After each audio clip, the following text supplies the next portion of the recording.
बोलती पुस्तके. ज्यांना वाचनाचा नाद त्यांना बोलती पुस्तके घाली साद. आमचं चॅनल सबस्क्राईब करा आणि सबस्क्राईब करायला इतरांनाही सांगा. नमस्कार श्रोते मित्र हो, बोलती पुस्तके सादर करीत आहे लेखिका नीलम मानगावे लिखित एक कथा, असं व्हायला नको आहे. 25 वर्षांचा संप्या म्हणजे संपत. त्याच्या पाठीवर ओळीनं 4 मुली, म्हणजे संपतला त्याच्यापेक्षा लहान असणाऱ्या 4 बहिणी. संपत मोठा, एकुलता एक मुलगा. त्याच्या बापाला आणखी एक मुलगा हवा होता, तो होत नव्हता. म्हणजे 12 वर्षांची धाकटी बहीण तिच्यानंतर त्याच्या आईला मूल झालं नव्हतं. पण संपतच्या बापाला आणखी मूल म्हणजे मुलगाच पाहिजे होता. तिला मूल होत नाही म्हणून संपतचा बाप तिच्यावर चिडायचा, भांडायचा, शिव्या द्यायचा, मारायचा सुद्धा. वाळून लाकूड झालीस तू रांड, असं म्हणायचा. भाकड म्हस झालीस म्हस, पोरं होत नाही तुला, पोसायची कशासाठी तुला. संपतची आई गप्प बसायची नाही, चिडून म्हणायची, 4 पोरं आहेत नव्ह आता, आणि कशाला पोरं पाहिजे तुला. मला आणखी एक पोरगा पाहिजे. कशाला. ती त्याच्यासमोर हात नाचवून म्हणायची, कशाला पोरगा पाहिजे.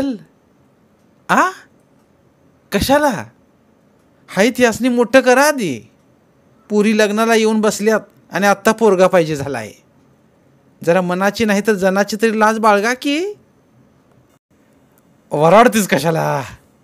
पोरं होईना झाल्यात, भाकड झाली असते कबूल कर की. पांजर पोळा सोडाय पाहिजे तुला. मग आत्ता कुठं आहे मी. पांजर पोळातच आहे ना. पांजर पोळ बरा अजून खाय प्यायला तरी मिळत असेल तिथं. हिथं काय आहे. लई बोलायला लागली यास. पांजर पोळ आहे वय हो, मग रात्रीच कशाला इथं. जा जा की, जा उलट तिकडे मर जा. गेलीस तू एका पायावर, पर ह्या पोरांचं काय करू. मी बघून घेईन, जा तू जा. तोंड बघा बघून घेणाऱ्याचं. सुदिता असता काय, पायावर उभा राहत नाही आणि पोरासनी बघून घेतोय. चालती हो माझ्या घरात ना. घर, ह्याला घर म्हणतात. ती चिडायची. एवढंसं पत्र्याचं खोपटं, त्यात आपण 7 जण राहतोय. हात पाय पसरून झोपाय तरी येतंय काय. पोरं काढायचा नुसता आडूसा झालाय. लई बोलायला लागलीच. कोण बाहेरचा भेटला का काय खजाळे. कुणाच्या जीवावर बोलायला लागली आज. आता बघतोस तुला. म्हणून तो बायकोला मारायचा, लाता बुक्क्याने तुडवून काढायचा. संपत मग कधी आईला ओढायचा, बापाला ढकलायचा, कधी बापाला मारायचा.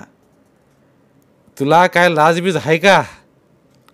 हाय हाय म्हणून घर चाललंय, नाहीतर टाचा घासून मरायची पाळी होती. तिच्याच पैशानं दारू डोसून येतोस आणि तिलाच घरातनं बाहेर जा म्हणतोस. म्हणून चिडायचा, भांडायचा आणि पाय आपटत घराबाहेर निघून जायचा. पोरी घाबरून कोपऱ्यात जाऊन राहायच्या, नाहीतर बाहेर जाऊन इथं तिथं तासभर वेळ काढायच्या. तरण्या ताट्या पोरीनं असं घराबाहेर वेळ काढणं ही जीवावर यायचं. लोकांच्या नजरा शरीरातून आरपार घुसायच्या. एकदा तर एकानं मोठीचा हात धरला होता. बाकीच्या बहिणींनी बोंब मारतात त्यानं पळ काढला होता. हे सगळं नेहमीचंच होतं. संपत रात्री कधीतरी उशिरा परतायचा, कधी तसाच, कधी दारू पिऊन यायचा. मात्र दंगा न घालता झोपायचा गपगुमान. रात्री अपरात्री त्याला जाग यायची त्या आईच्या बोलण्यानं. थेरडा झालास, अजून रोज बायको कशी लागते तुला रे. जा तिकडं, तुझ्या जागावर जाऊन झोप जा. आपल्याजवळ आपला बाप झोपलेला नाही हे संपतला तेव्हा जाणवायचं. अंधारला सरावलेल्या डोळ्यांना दिसायचं आपला बाप आईशी झटापट करतोय. विरोध करून आई त्याला ढकलते या, तो अधिकच जोर जबरदस्ती करतोय. कधी आईला मारल्याचा आवाज येतोय. आईशी केलेल्या झटापटीत आईची शक्ती कमी पडते आणि मग बाप विजयी झाल्यासारखा घुमत राहतो. मग तिथंच आईच्या पुढ्यात मुडद्यासारखा पडतो. हे अंधुकसं दिसायचं. आई मग कितीतरी उशीर गुडघ्यात मान घालून बसायची. पोरी जरासुद्धा हालचाल न करता शांत झोपलेल्या असायच्या. याचा अर्थ त्या जाग्याच असायच्या, पण झोपेचं नाटक करायच्या. कधी कधी धाकटी धडपडायची. आई आई करायची. उठून बसायची. मुठ्ठी तिला खाली ओढून घ्यायची. ते बघ राक्षस बघतोय, गपझोप म्हणून भीती दाखवून तिथल्या तिथं आडवं करायची. हे पण नेहमीच. संपतला बापाचा राग राग यायचा. वाटायचं उठून 2 लाथा घालाव्यात बापाच्या कमरेत, पण तो तसं काही करायचा नाही. मात्र आतल्या आत धुमसायचा. तरुण रक्त सळसळायचं. त्याच्याही भावना चाळवायच्या. तरणा ताठा संपत अंतुनातच तळमळायचा आणि अंगावर चादर उडून आतल्या आत हस्तमैथून करीत ग्लानीत जायचा. अंगात नशा भिनायची, तंद्री लागायची आणि भावनेचा निचरा होताच शांत व्हायचा. मग झोपायचा. सुरुवातीला जेव्हा त्याला हस्तमैथुनाचा पर्याय सापडला तेव्हा एकीकडे आनंद व्हायचा, तर एकीकडे प्रचंड भीती वाटायची. आपण करतोय ते चुकीचं करतोय मन खात राहायचं. मन खजील व्हायचं. वीर्यपतनामुळे झाला चिकटा मनात अपराध निर्माण करायचा. आपल्या बहिणींनी पाहिलं तर नसेल, त्यांना संशय तर आला नसेल, घाबरायलाच व्हायचं. आणि आपल्या बहिणी काय करत असतील या विचारानं तर तो हादरायचाच. वाटायचं बहिणींची लग्न करून द्यायला हवीत. आपलंही लग्न व्हायला हवं. आपलं एक खोपटं असावं, त्यात बायकोला मिठीत घेऊन झोपावं, छान संसार करावा. पण असं काही घडत नव्हतं. दारुडा बाप, लाचार आई, उघड्या असल्यासारख्या जगणाऱ्या बहिणी, आईबापाची रोजची झटापट, स्वतःचा करून घेतलेला निचरा, या सगळ्याची सवय होऊन गेलेली. त्याची आई कधी कधी बापाला म्हणायची, पोरी मोठ्या झाल्यात, त्यांची लग्न करायला पाहिजेत. हातात दमडी नाही, कोण करणार त्यांच्या संग लगीन? मग काय करावं त्यांनी? कुणाचा तरी हात धरून पळून जावं, बाप सहज म्हणायचा. आणि मग ती रडकुंडीला यायची. बाप हाईस का कोण? मग काय कर म्हणतीस? जीव घे, गळा दाबून टाक, नाहीतर रेल्वे पुढे ढकलून दे. तू दे की ढकलून, तुला हात नाही ते? पुढच्या पोरीविषयी असं बोलणारा बाप आपल्याला काय वाटणार आहे त्याला? संपतला जीव नकोसा व्हायचा. राग राग यायचा. घरी यावंसंच वाटायचं नाही. तो चिडायचा स्वतःवर, ह्या घाणीत जन्माला घातलेल्या आईबापावर आणि बाहेरच्या झगमगी जगावर. संपतचा मित्र किशोर म्हणजे किशा, अवघ्या 18 वर्षांचा. त्याची परिस्थिती संपतपेक्षा वेगळी नव्हती. किशाचं घरसुद्धा एक झोपडीचंच. पत्र्याऐवजी सिमेंटच्या पत्र्याचं छप्पर असलेली एक खोली. आई, वडील, एक मोठा भाऊ आणि 2 लहान बहिणी एका खोलीत राहतात. मोठा भाऊ हरी 20 वर्षांचा, महातापट आणि सतत भांडणारा, शिव्या देणारा, कामावरून परत येताना रोज दारू पिऊन धडपडत भेलकांडत येणारा. बापाचं आणि त्याचं तर रोज भांडण. दोघंही पिणारे, कोण कुणाला विचारणार? भांडण फक्त शाब्दिक नव्हतं. दोघं हातघाईवर यायचे, एकमेकांना मारायचे. मध्ये पडायची कोणाची हिंमत नव्हती. 2-4 वेळा मध्ये पडल्या आईला मारायलाही त्यांनी कमी केलं नव्हतं. त्याला राग यायचा आपल्या गरिबीचा, आपल्या झोपडपट्टीचा, आपल्या उपासमारीचा, आपल्याला जन्माला घातलेल्या आईबापाचा. कशाला एवढी पोरं काढली आस? आईला तो थेट विचारायचा. लई खाज होती वय तुला, एवढी पोरं काढलीस ती? पोरांची पोटं भरायची ऐपत नाही हे कळलं नाही तुला? जनामल्याबरोबर नरड तरी दाबायची होतीस? काय वाटेल ते बोलायचा. किशाला हे सहन होत नव्हतं. एकदा किशानं हरीची कॉलर पकडली. आईला शिव्या देतोस होय रे भडव्या, तुला काय लाजबीज आहे का नाही, म्हणून त्याची पेंढरीवर लाथ घातली. बेसावध हरी धडपडून पडला. किशा असं काही वागेल्याची कल्पना झाला. हरी संतापानं फणफणत उठला. आत्ता तुला सोडत नाही भडव्या, म्हणून किशाला एवढं मारला की किशा लोळायला लागला. तरी त्याला उचलून हरीनं त्याला जोरात बाहेर फेकला. मेलो मेलो करत किशा बाहेर पडल्या लाकडाच्या ओंडक्यावर जाऊन आपटला. एवढ्या जोरात आपटला की त्याचा पाय मोडला पेंढरीतनं. प्लास्टर बिस्टर करण्याची चैन कुणाला परवडण्यासारखी नव्हती. त्याची गरजही कुणाला वाटली नाही. पायाचं हाड आपोआप जुळलं, पण किशा लंगडायला लागला. लंगडणं चिकटलंच मग त्याला. किशा छोट्या छोट्या चोऱ्या करायचा. खिसे कापून पळण्यात तो माहिर होता. कुणाला सापडायचंच नाही. मिळालेला पैसा तो आईला आणून द्यायचा. कधी येताना भजी, जिलेबी, कधी फरसाण, चिरमुरे आणायचा. आपल्या छोट्या बहिणींना खाऊ घालायचा. बहिणींचं लाड करायचा. कधी लाल रिबणी आणायचा, पावडरचा डबा आणून द्यायचा. त्याच्या मित्रांचं एक टोळकं होतं.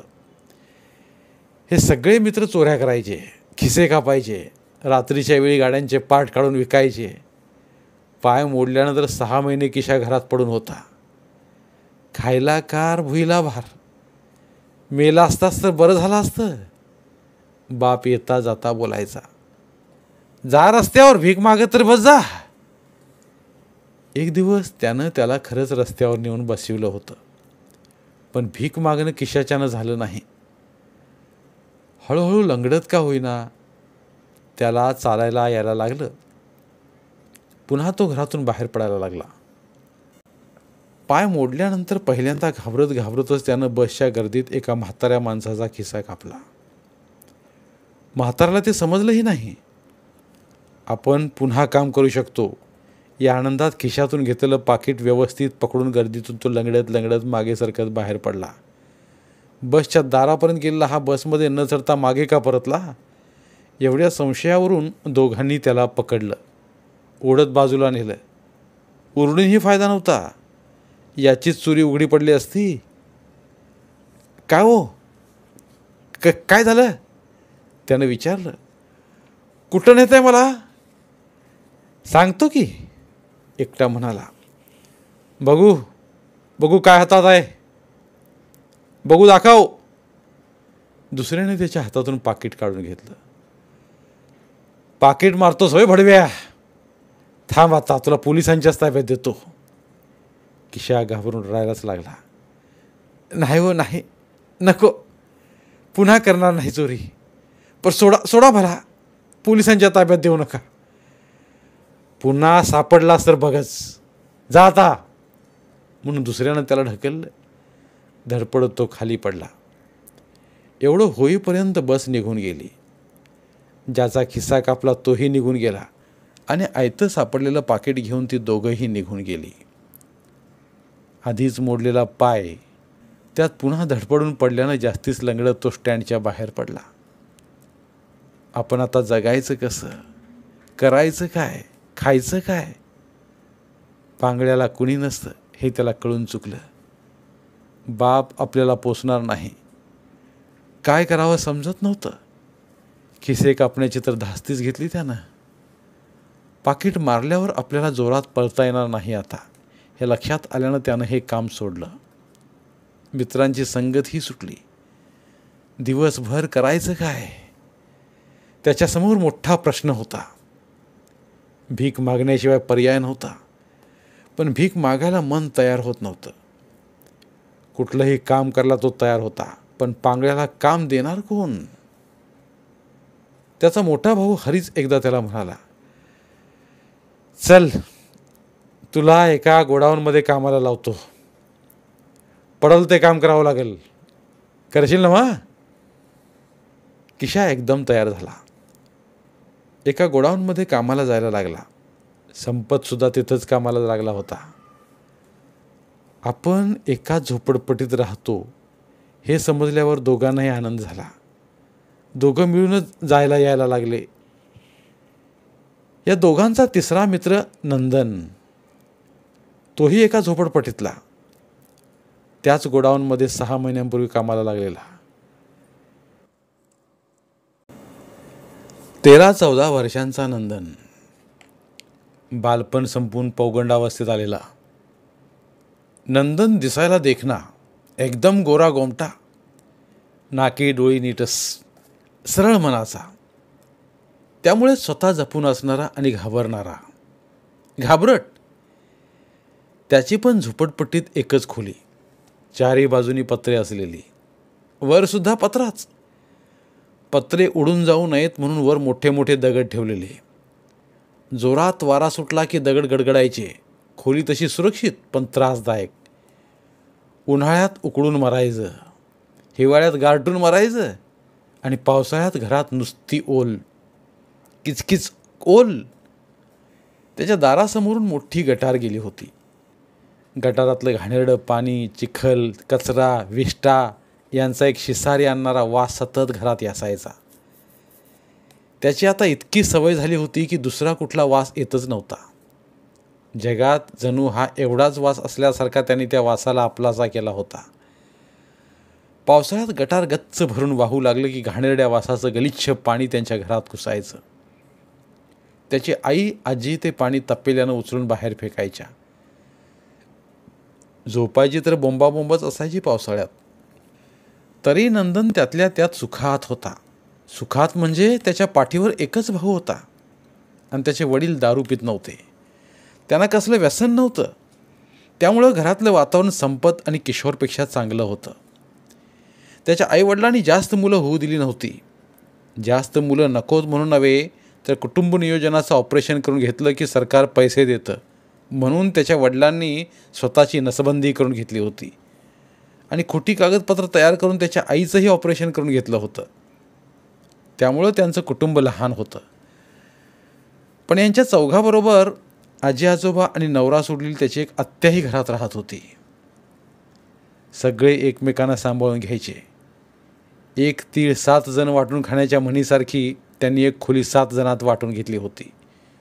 खोली सगळ्यांचीच होती. दिवसभरासाठी ती एक खोली असायची. रात्री झोपताना त्याची आई एकाच्या 2 खोल्या करायची. एका बाजूला या कडेपासून त्या कडेपर्यंत जुनी चादर बांधून चादरीचा वापर पडदा म्हणून करायची. चादर जाडी असल्यानं अलीकडचं पलीकडचं कुणाला काही दिसायचं नाही. पडद्याच्या लहान असलेल्या बाजूला त्याचे आई वडील झोपायचे. दुसऱ्या बाजूला बाकी सगळे झोपायचे. हे रोजचंच होतं. पण नंदनच्या आजीला हे आवडायचं नाही. ती ओरडायची, घरात तरणी ताटी पोरगी असताना रोज रोज कशाला जवळ झोपाय पाहिजे तुम्हाला? तिला काय वाटेल ह्याचा तरी विचार पाचार. ती नंदनच्या आईला तर सरळ सरळ म्हणायची, रोज रोज कशाला नवऱ्याच्या खाली पडायला लागतंय ग तुला? खाली पडाय म्हणजे काय हे नंदनला समजायचं नाही. पण ही समज त्याला त्याच्या दुकानातल्या दिवाणजीने करून दिली. दिवाणजीची बायको गावाकडे कोकणात राहायची. दिवाणजी एकटाच राहायचा. त्यामुळे पूर्ण वेळ तो दुकानातच असायचा. मालकाची त्याच्यावर मर्जी होती. त्याचा तो फायदा घ्यायचा. कामं करणाऱ्या सगळ्यावर हुकुमशाही राबवायचा. मुलं त्याला घाबरायची. नंदनही घाबरायचा. पण त्याच्या घाबरण्याचं कारण वेगळं होतं. किती देखणा आहेस रे नंद्या, दिवाणजी त्याला म्हणायचा. अगदी पोरीवाणी आहेस बघ, कुणाला बी आवडावास असा. नंदनला आपल्याला पोरीवाणी म्हटलेलं आवडायचं नाही. पण दिवाणजीसमोर बोलायचं धाडच नव्हतं. दिवाणजी येता जाता त्याचे गाल कुस्कुरायचा. पाठीवरून हात फिरवायचा. गोडाऊनमध्ये पडलेलं धान्य गोळ्या करताना पाठीमागे जाऊन नंदनला उचलायचा. आपल्या दांडग्या हातात त्याला घोळवायचा. मिठीत घ्यायचा. मुके घ्यायचा. नंदन चिडायचा पण सहन करायचा. एकदा नंदन त्याला म्हणाला, मी मालकाला नाव सांगेन तुमचं. त्यावर तो म्हणाला, मी काय तुला खाली पडाय सांगतोय काय? काय घेतोय अंगाखाली? नंदनला त्याचा अर्थ समजायचा नाही. पण आजी आपल्या आईला जे म्हणते तेच हा आपल्याला म्हणतो. याचा अर्थ खाली पडणं म्हणजे काहीतरी वाईट आहे एवढं त्याला समजलं. एकदा तर दिवाणजीने त्याची चड्डी काढून नंदनला हाताळायला सुरुवात केली. त्याला ढकलून नंदनने आपली सुटका करून घेतली. पण त्याची पकड मोठी. त्याने त्याला गच्च पकडले, जोरात हलवून हिसडले आणि कुणाला सांगितलास तर बघ, नुन्नी कापून टाकीन तुझी म्हणून ढकललं. जीवे मारण्याची धमकीही दिली. नंदन मग चुपचाप सहन करीत राहिला. सहन करता करता त्यालाही त्याची चटक लागली आणि खाली पडण्याचा अर्थ समजला. त्यानंतर कित्येक वेळा आईबाबाच्या खाली पडते म्हणजे काय हे बघण्याचा त्याने प्रयत्न केला, पण त्याला कधी बघता आलं नाही. दिवाणजीमुळे त्याला हस्तमैथुनाची सवय लागली.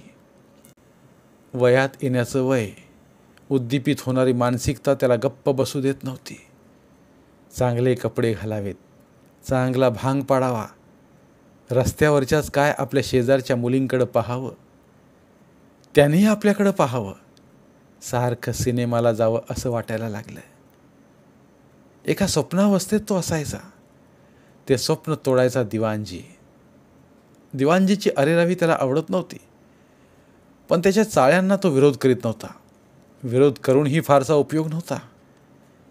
दिवाणजीची करडी नजर आणि पाठीत बसणाऱ्या लाथांपेक्षा हे बरं असं त्याला वाटायला लागलं होतं.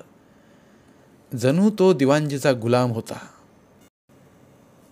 संपत, किशोर आणि नंदन मित्र बनले. एक वय सोडलं की तिघांची परिस्थिती सारखीच. तिघं झोपडपट्टीत राहणारे होते. कामाचं ठिकाण एक, कामाच्या वेळा सारख्या. तिघंही शाळा शिकले नव्हते. शाळा म्हणजे काय हे तिघांनाही माहीत नव्हतं. तिघांचे आईवडील अशिक्षित, अडाणी, निरक्षर. कचरा गोळा करणाऱ्या, त्यातून आपलं जगणं वेचणाऱ्या त्यांच्या आया. प्लॅस्टिकच्या पिशव्या, प्लॅस्टिक काचेच्या बाटल्या, पत्रे, लोखंड काय सापडेल ते त्या वेचायच्या. त्यासाठी कचऱ्याचा ढीग उपसायच्या. रस्त्यावरून गल्लीबोळातून फिरायच्या. खांद्याला अडकवलेल्या भल्या मोठ्या झोळीत मिळेल ते टाकत जायच्या. घरात आल्यावर पिशव्या, बाटल्या, पत्रे, लोखंड वेगळं करून ते पुन्हा मार्केट कचरा गोडाऊनला नेऊन विकायच्या आणि येताना मग पोटापुरतं पीठ मीठ घेऊन यायच्या. जरा जास्त पैसे मिळाले तर ब्रेड, भजी, सणावारी जिलेबीचं पुडका आणायच्या.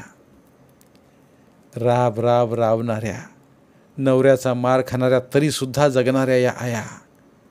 मुलांकडे लक्ष देण्याची, त्यांना माया करण्याची चैन कुठं परवडणारी त्यांना. पोरं कामाला लागली यातच त्या भरून पावल्या होत्या. संपतचं मुख्य काम पोती उचलण्याचं. पोती उचलणं एवढंच काम असलं तरी त्या कामात अनेक प्रकार होते. ट्रकमधून पोती उतरवणं, ती आत गोडाऊनमध्ये नेऊन टाकणं, गोडाऊनमधून पुन्हा लागेल तसं दुकानात आणून टाकणं, गिराईक आल्यावर दुकानातली पोती गिरायकांच्या गाडीत टाकणं, कधी त्यांच्याबरोबर त्यांच्या घरी जाऊन पोती उतरवून त्यांच्या घरात नेऊन टाकणं. त्यात 4-4 जिन्यांची चढ उतार आलीच. अवघ्या 25 वर्षात पाठीला पोक आला होता. 25चा संपत 40चा दिसत होता. चुकून एखादं पोतं पाठीवरून पडलं, फुटलं की पगार कापला जायचा. धान्य गोळा करणं, ते पोत्यात घालून शिवणं, गोडाऊनमध्ये पोती लावून घेणं, ही कामं किशोरची होती. कामात जरा अळटळं व्हायचाच अवकाश. भोसडीच्यानो, अन्न खाता का नाही? हला लवकर. तरणी-ताटी पोरं तुम्ही, तुमच्यापेक्षा म्हातारी बरी. काम जाईल म्हणून काम तरी करतात मनापासून. तुमचं काय, एक घर सुना तर 10 घर भिक्षा. एका क्षणात मालक त्यांना भिकाऱ्यांच्या पंक्तीला नेऊन बसवायचा. त्या मानानं नंदनचे कष्ट कमी होते. 25 किलोची पोती उचलणं, 10-15 किलोच्या गुळाच्या ढेपा उचलणं, केर काढणं, चहा आणणं, सगळ्यांच्या कप बशा धुणं, रस्त्यावर पडलेलं धान्य गोळा करणं, ते चाळणं, निवडणं, ही सगळी कामं त्याची. नंदन सगळी कामं करायचा तरी मालकाच्या शिव्या असायच्याच. हे भाड्या, नीट धान गोळा कर म्हणून तो डाफरायचा. उगीचच शिव्या घातल्याशिवाय जणू त्याला श्वासच घेता येत नव्हता. चहा आणू का मालक? चहाची वेळ झाल्यावर विचारावं तर का जीव चाललाय चहाशिवाय? आणि नाही विचारलं तर काय रे गाढवा, 4 वाजून गेले, चहा कोण आणणार? तुझा बाप? नंदन रडकुंडीला यायचा, अपमानित व्हायचा. एकीकडे मालकाचा जाच, दुसरीकडे दिवाणजीचा जाच. वाटायचं काम सोडावं आणि निघून जावं. एकदा तर मालकाच्या हातात चहा देताना कप हातातून निसटला, खाली पडून फुटला, चहा सांडला. नंदन घाबरून राहिला. कपाचे तुकडे वेचण्यासाठी खाली वाकला आणि मालक खेकसायच्या आधी दिवाणजीची लाथ त्याच्या ढुंगणावर बसली. नंदन कळवळला. एवढा राग आला त्याला की वाटलं ट्रे फेकून मारावा दिवाणजीच्या तोंडावर. मालक जसा या पोरांना बोलायचा तसा दिवाणजी, वॉचमन, ट्रकचे ड्रायव्हरच काय आपल्या पोरांवरही खेकसायचा. खेकसल्याशिवाय कोणी ऐकत नाही, आपली भीती राहत नाही असा त्याचा पक्का समज. त्यामुळं सतत तो कुणा ना कुणावर तरी खेकसायचाच, अगदी फोनवरून आपल्या बायकोलाही. संपत, किशोर, नंदन तर खालच्या पायरीवरचे दगड. त्यांच्या वर असणाऱ्या कुणीही त्यांना तुडवत वर जावं. वर असलेल्यांच्या जगण्यातली तुडवून घेण्याची एक एक पायरी कमी. मालकाची पायरी सगळ्यात वरची, तो तिथला सर्वेसर्वा, जणू स्वतःला देव समजणारा, सगळ्यांना पोचणारा. संध्याकाळी 7 वाजता तिघांची ड्युटी संपायची. कधी 8-9ही वाजायचे. घरी जाताना मग तिघं कधी गाड्यावर भेळ खायचे, पाणीपुरी, कधी भजी खायचे, कधी एखाद्या उडप्याच्या हॉटेलात इडली डोसा खायचे, कधी जेवायचे आणि मग परतताना खिशातली दारूची बाटली काढून दारू प्यायचे. म्हणजे संपत आणि किशोर प्यायचे. नंदन अजून पित नव्हता. पी रे, पी 2 घोट, संपत त्याला म्हणायचा. बघले का कसं तरंगायला होतंय, कामाचा शीन जातोय, बघ, पी रे. मालकाला शिव्या द्यायचं धाडस येतंय मग अंगात. दिवाणजीला तुडवावं असं वाटतंय ना मग, घे मग, पी. दोघं हसायचे, पण नंदन हसायचाही नाही आणि प्यायचाही नाही. शाळा कॉलेज शिकायच्या वयात, उमेदीनं वाढण्याच्या, स्वप्न बघण्याच्या वयात ही तिघं अशी कामं करण्यात दिवस घालवायचे. घरी परतायची घाई नसायची. एवढा का रे उशीर असं कुणी विचारायचं नाही. एवढा उशीर काय करत होतास, कुठं गेला होतास, कुणी चौकशी करायचे नाहीत. विचारलं जायचं ते फक्त पैसे. पगार किती मिळाला, किती उडीवला, बोलणं फक्त पैशासाठी. पगार रोजचा रोज मिळायचा. किती पोती आली, किती उचलली त्यावर पगार असायचा. कधी कमी, कधी जास्त. कामं नसतील तर 25-30, फार तर 50. सीझनला 200-400 सुद्धा मिळायचे. पाठीची हाडं कुरकुरायची, पण त्यापेक्षा पैसा महत्त्वाचा होता. राज्य आपलं असल्याचा आनंद व्हायचा. पैशाची ऊब मोठी वाटायची. तीच ऊब पोटाचा खड्डा भरायची. जगण्यासाठी पोटाचा खड्डा भरण्याएवढं दुसरं काहीच महत्त्वाचं नाही हे त्यांना समजलं होतं. म्हणून न चुकता तिघं कामाला जायचे. खाडा मालकाला चालायचा नाही आणि लागलीच दुसरी पोरं मिळायची. रिकाम्या पोरांची देशात कमी नाही. आपलं काम जाऊ नये म्हणूनही तिघं रोज कामाला जायचे. आणि घरात आया होत्याच कामाला पिटाळायला. 4-2 पैसे त्यांनाही मिळायचे. शिवाय पोरांची पोटं बाहेरच्या बाहेर सुटायची. ही जमेची बाजू मोठी होती. चढत्या रात्रीत दिव्यांची झगमग बघत रस्ता तुडवताना घरी जावंसं वाटायचंच नाही. वाटायचं काय आहे आपल्या घरात.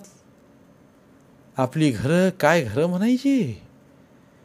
रस्त्यावर लागणाऱ्या, आभाळाला टेकणाऱ्या उंच इमारती, खिडक्यांतून ओसंडून वाहणाऱ्या दिव्यांचा खेळ, रस्त्यावरून पळणाऱ्या गाड्या, मोठमोठी हॉटेलं, तिथं आत जाणारे लोक, तृप्त चेहऱ्यानं बडीशेप चगळत बाहेर येणारे लोक, खेळण्यांची चकचकीत दुकानं, कपड्यांची दुकानं, चपलांची दुकानं, मोठमोठ्या डोळे दिपवणाऱ्या मॉलची अजब दुनिया बघताना डोळे भिरभिरायचे.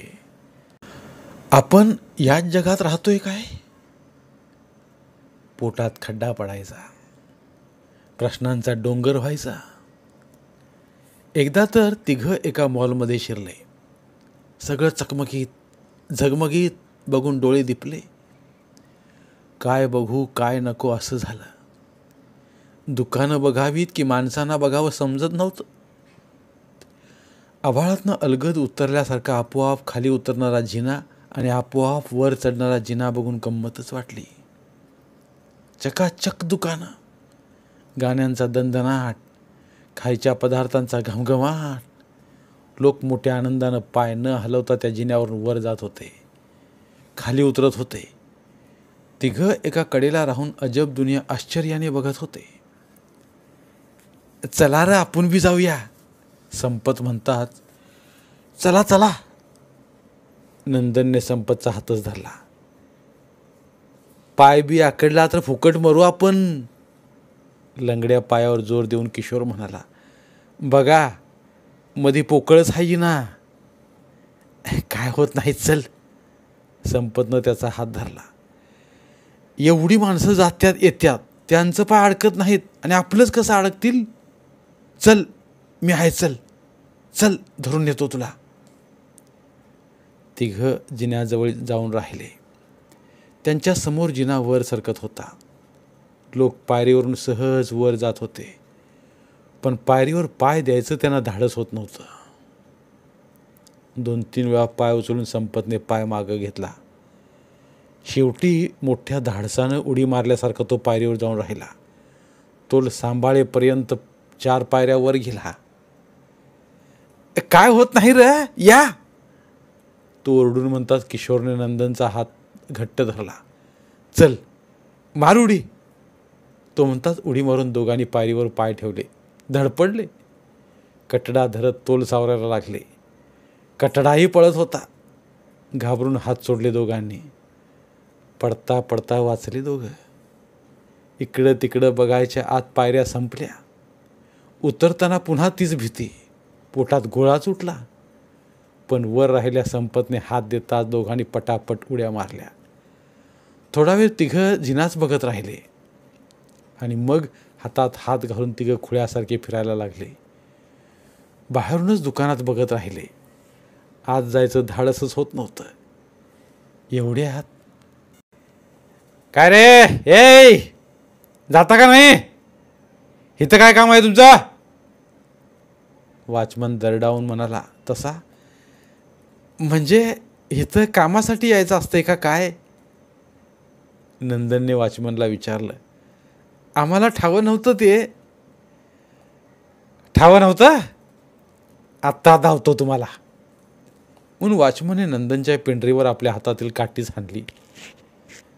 चोरी करायची आहे? आता धावतोच हिसका. बरं सापडला साहित्य. आता चोर म्हणून हा आपल्याला पकडणार हे लक्षात येताच तिघं धूम पळाले. बाजूला दिसल्या एका जिन्यावरून खाली रस्त्यावर आले. किशोरला तर संपतनं उडूनच आणलं खाली. आम्ही काय चोर आहे होई? किशोर म्हणाला. त्याला खूप म्हणजे खूप राग आला. वॉचमनचा, तिथल्या झगमागाटाचा आणि स्वतःचाही. आपण का अशा दरिद्री घरात जन्मलो? संपत स्वतःशीच बोलल्यासारखा म्हणाला. कसले आपले आई वडील, कसले शेजारी, कसली घरं. घराभोवती नुसता कचरा, चिखल, गटार, डास, पिसवा, माशा. संपत वैतागला. हवेतच त्याने एक जोराची लाथ मारली. गावातून चालत चालत आपल्या झोपडपट्टीत शिरलं की त्याला वाटायचं ते जग वेगळं आणि आपलं हे जग वेगळं. त्या जगाचा ह्या जगाशी काही संबंध नाही, काही देणं नाही, काही घेणं नाही. वाटायचं जे जग आपलं नाही, जे जग आपल्याला आपलं म्हणत नाही, आपल्यात सामावून घेत नाही, त्या जगावर थुंकावं, आग लावावी त्या जगाला. जगात नुसतं ते जग असावं, नाहीतर हे जग असावं. एकच जग, सगळ्या माणसांसाठी एकच जग. झोपडपट्टीत शिरण्याआधी मागे वळून तो थुंकला. किशोर आणि नंदनला समजलं नाही तो मागे बघून का थुंकला. त्याचं बघून किशोरही थुंकला. 2 पावलं मागे जाऊन नंदनही थुंकून आला. तरी त्याच जगात त्यांना जावं लागत होतं रोज. त्याशिवाय जगताच येत नव्हतं. रोजच्यापेक्षा लवकर काम संपल्यानं तिघं आनंदातच बाहेर पडले. गोडाऊनच्या बोळातून बाहेर पडून मुख्य रस्त्याला आले. बाहेरची मोकळी हवा मिळताच बरं वाटलं. एखाद्या तुरुंगातून बाहेर पडल्यासारखं वाटलं. समोर भेळचा गाडा दिसताच नंदन म्हणाला, चला भेळ खाऊया. वय आणि पाणीपुरी बी खाऊया. किशोरनं लागलीच होकार दिला. पाणीपुरी खाऊन लई दिवस झालं, चला. दोघांची पावलं रस्ता ओलांडायला लागली. एवढ्यात संपत म्हणाला, लई भूक लागली अरे, चला भिवट्याच्या खानावळीत जेऊया. भिवट्या लई पैसे घेतोय रे. किशोरनं कुरकुर केली. खरं जेवण कसं झकास असतंय आणि पोटभर बी असतंय. ते खरं आहे, पर तेवढ्या पैशात 2 दिवसाचं पोट भरतंय. आजचं बघले का, उद्याचं कुणी सांगितलंय. आपल्यासाठी आज महत्त्वाचा, उद्याचं कोणी बघितलंय. संपत म्हणाला, मी चाललोय जेवायला, तुम्ही यायचं तर या, नाहीतर जावा. म्हणून संपतनं नंदनला विचारलं, नंद्या तुला जेवायचं आहे का भेळ खायची. खरं तर नंदनला भेळ आवडायची, पण संपतचं मन बोलणं त्याला बरं वाटलं नाही. संपतचा त्याला आधार वाटायचा. संपत त्याला धाकट्या भावासारखा जपायचा. दिवाणजीचा रागही उडवून घ्यायचा. त्यामुळे नंदन म्हणाला, चला जेऊया. आता किशोरचा नाईलाज झाला. चला तर चला, एकटा कुठं जाऊ, म्हणून त्यानंही होकार दिला. बिवट्याची खानावळ तशी लांब होती. तरी खाण्याच्या ओढीनं तिघं जाऊन बसले. पंख्याखाली टेबल खुर्चीवर बसणंच तिघांना भारी वाटत होतं. खणखणीत पैसे देणार आहे आपण, तवा पोटभर जेवाले का नू. संपत म्हणाला, चांगला हात मारा, उद्या दिवसभर भूक लागाय नको. एवढा हादडा, अक्षी बकासुरासारखं. मग काय, एखाद्या शत्रूवर तुटून पडावं तशी तिघं अन्नावर तुटून पडली. चपातीवर चपाती, भाजी, आमटी, कांदा एवढ्यांदा मागायला लागली की वेटरला घाम फुटला वाढपर्यंत. भात तर 3-3 वेळा खाल्ला मागून. कुठल्या दुष्काळात आल्यात कुणाला ठावं. वेटर पुटपुटताच, तुझ्या बाचं काय जातंय रे. संपत एकदम उठून म्हणाला, पोट भरून वाढण्यासाठी खानावळ प्रसिद्ध आहे, मग तुझ्या का पोटात दुखतंय. गप थोबाड बंद करतोस का सांगू मालकाला. चिडतोयस कशा पायी. वेटर म्हणाला, चेष्टा केली नुसती. तुझ्या बानं तर कधी खाण्यावरनं चेष्टा केली होती काय रे. संप्या बास आता. संपतचा आवाज चढताच किशोर म्हणाला, उगाच भांडण नको, भरल्या पोटानं जाऊया घरला. चुकलं बाबा, खावा खावा पाहिजे तेवढं. वेटरनं क्षणात नांगी टाकली. त्यालाही आपली नोकरी टिकवायची होती. हात धुवून बडीशेपची चिमूट तोंडात टाकून तिघं बाहेर पडले. तेव्हा 8:30 वाजले होते. वस्ती लई राम राहिली आपली. नंदन म्हणाला, घरात पोचू पतूर पोट रिकामं व्हायचं, रिक्षानं जाऊया. लई पैसे खुळकुळायला लागल्यात होय रे रिक्षानं जायला. चल गुमान. म्हणून संपत भराभर चालायला लागला. नंदनची पावलं पण भराभर पडायला लागली. लंगडत चालणारा किशा मागं पडला. संप्या हळू चला की, तो म्हणाला. चाला येते होय मला भराभर, पाय गेला माझा. संपत आणि नंदननं वळून पाहिलं. किशा बराच मागं राहिला होता. अशानं घरला कवा पोचणार. जाऊ की, काय गडबड हाय, उद्या तर सुट्टीच आहे ना व. उद्या सुट्टी आहे. या ऐकता संपत म्हणाला, किशा चला आज पिक्चर बघूया. लई मस्त आहे म्हणे पिक्चर. पोस्टरवरची नटीच कशी दिसते भारी. संपत समोर पोस्टरवरची अर्धवस्त्रातली गच्च भरलेली नटी दिसायला लागली. किशोर आणि नंदनच्या डोळ्यांना हे दिसलीच नटी. जाऊया ना,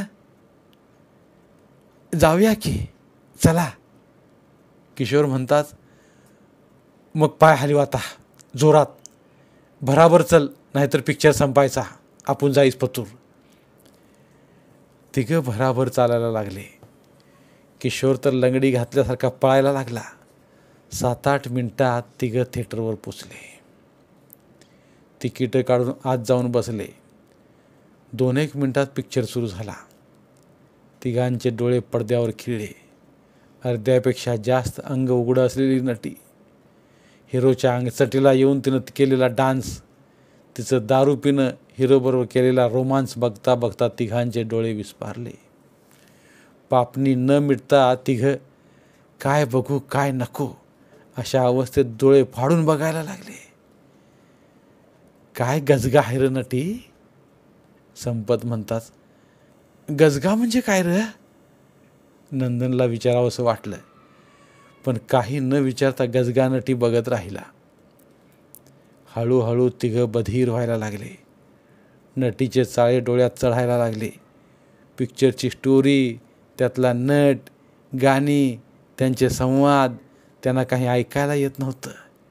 इतर काही दिसत नव्हतं.